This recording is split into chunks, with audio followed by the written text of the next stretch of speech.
قل أمر ربي بالقسط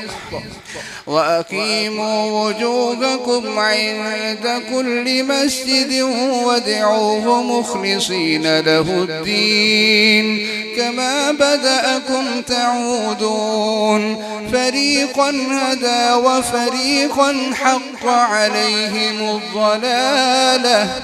إنهم اتخذوا الشياطين أولياء من دون الله ويحسبون أنهم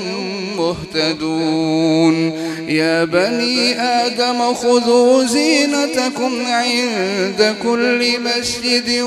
وكلوا واشربوا ولا تسرفوا إنه لا يحب المسرفين قل من حرم زينة الله التي أخرج لعباده والطيبات من الرزق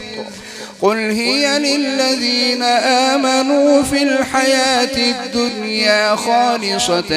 يوم القيامة كذلك نفصل الآيات لقوم